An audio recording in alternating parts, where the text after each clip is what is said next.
Hi everyone, Jalissa over here, and welcome to the first video in the Resilience Project sequence. Today we're going to talk about the art of acceptance. And as you guys know, these calls are going to be based on my very personal formula for resilience. I realized in my personal journey in life that every time life has knocked me down or something has gone wrong, unconsciously and now very consciously, I have always taken myself through a series of phases that have helped me pick myself up and really just open the doors for things to happen to me, or better things to happen to me. And this has a lot to do with energy. It has a lot to do with faith. And it has a lot to do with not necessarily accepting that things are cool no matter what, because things will happen and some things are very unfortunate, very painful, may make you very, very irate depending on what it is. But this has a lot to do with accepting the fact that everything that happens to us, no matter how bad it is, has an equal opportunity for something great to happen. It's the law of polarity, right? And so I want to delve in a little deeper into what the actual, what this whole art of acceptance is all about. Number one, it is a verb. It's a verb. It's something that has to be in constant practice at all times. We don't stop it. You don't accept things only when shit happens. You accept things constantly. You put it in practice through the very minuscule things in your life. You accept people for who they are, even if you don't agree with them. You accept the small challenges that are thrown at you every single day as part of something that just is, right? When we are in a constant state of resistance, it creates more havoc for us. It creates more thinking and frustration, and as a result attracts to us more things that we don't want. That is why it is so important to get into the habit of changing how we view the things that happen to us. It really is an act. It's an act that we practice every day, and it's about creating a habit to, instead of freaking out and getting all panicky and negative about the bad things that happen, it's about having that moment, because we're human. So when things happen, we have to sit in that moment. So if you need to cry, you cry. If you need to get angry, get angry. If you need to vent it out and go have a rant, have it. But then you have to purposefully and consciously say to yourself, okay, what is the lesson here? Or how can I turn this into something positive? This is not what I wanted. This is not what I expected. This is certainly not what I wanted for myself. But how can I find the positive in this? And right there, you're creating a little miracle. A little miracle happens when you shift the way you see things. When you shift the energy from why has this happened to me to okay, what's the lesson here? Or you know what? This isn't what I wanted, but I have to trust, okay, that this is what's right at this moment and that what I want is on its way. And that's something that if you don't truly believe, which is why I say this is very much a process of faith, it's hard to actually do that authentically. You have to be a true believer. You have to have an innate trust that everything is as should be in order for that process to happen authentically. So, I wanted to share, I have a few quotes here from people who I admire and respect and who had some, very profound and simple thoughts on acceptance. For example, Wayne Dyer was quoted saying, "If I could define enlightenment briefly, I would say that it is the quiet acceptance of what is."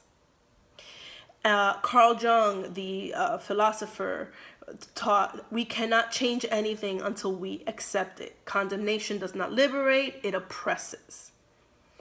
And Eleanor Roosevelt said, you have to accept whatever comes, and the only important thing is that you meet it with the best you have to give. Which brings me to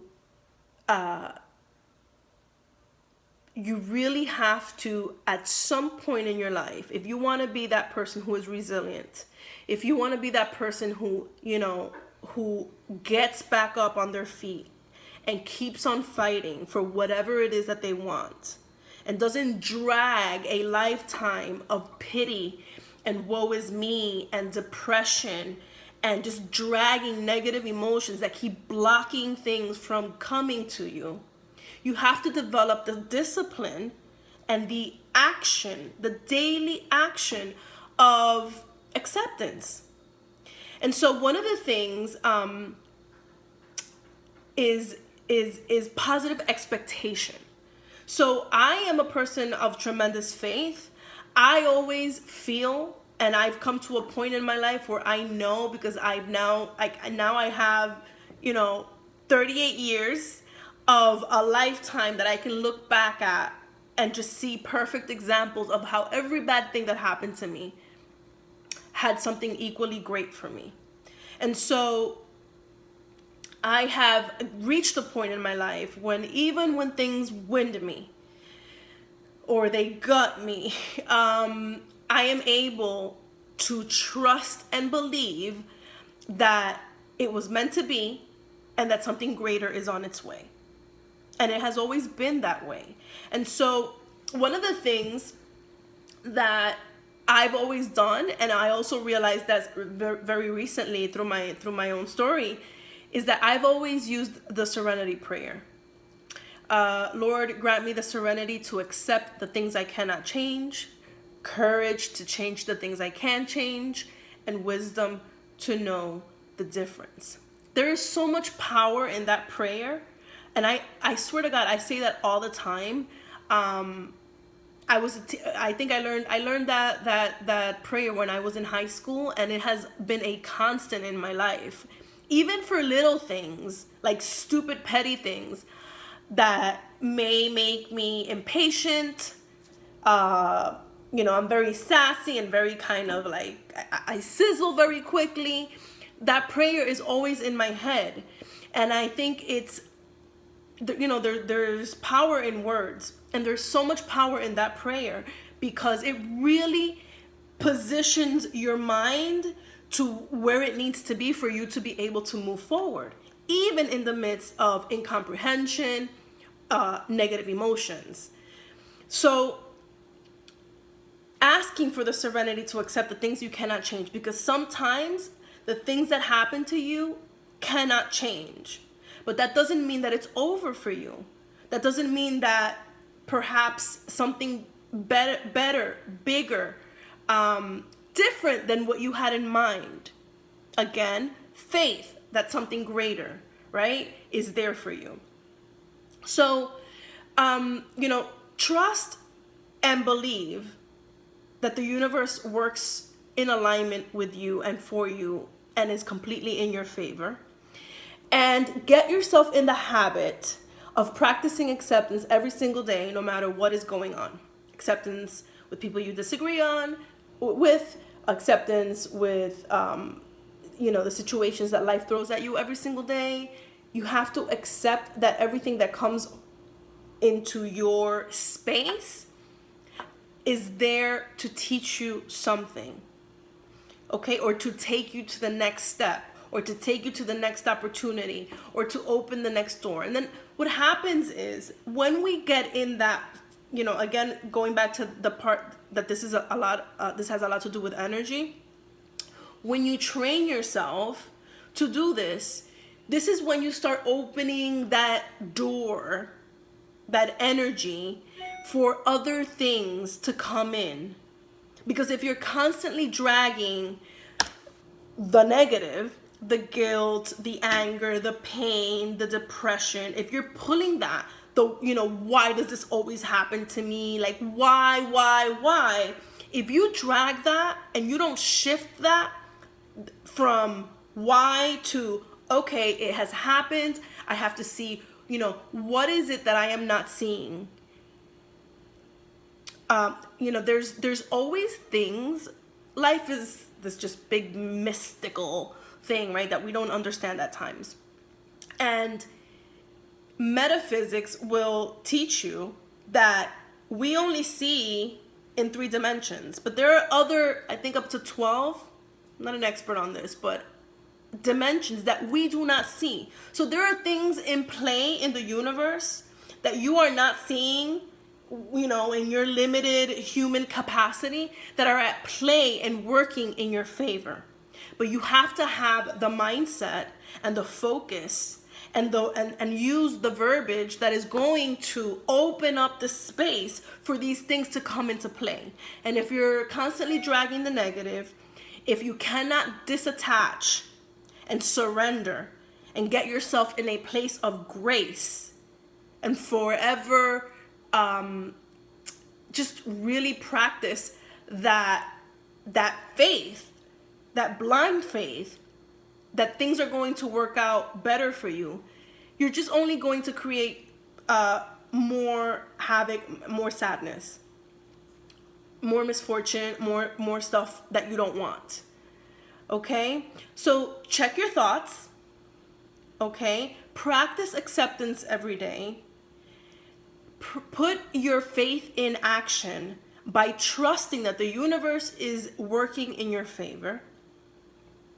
And start noticing how this starts to affect. It's like a little domino effect. This will start kind of, rippling through all the areas of your life. So that's today's video on acceptance. The second step is personal responsibility. And we're going to talk about that and the importance of that in your life.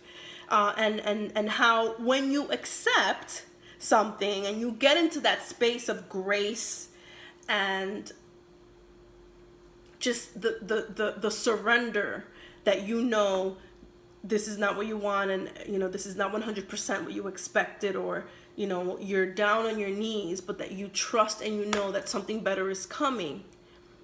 You are now shifting yourself into a space of, okay, what do I need to do? What needs to happen? What do I need to work on? How do I need to change my mindset or the way I see this situation? And this then puts you in a frame of personal responsibility, which is what we're going to talk about in the next call next week. So that's it for today. I hope this is of value to you. If you have anything else that you'd like to share regarding this topic, please feel free to comment below. And I look forward to see all of your feedback on the topic. Thank you. Have a great day, and we'll see you on the next video. Take care. Bye-bye.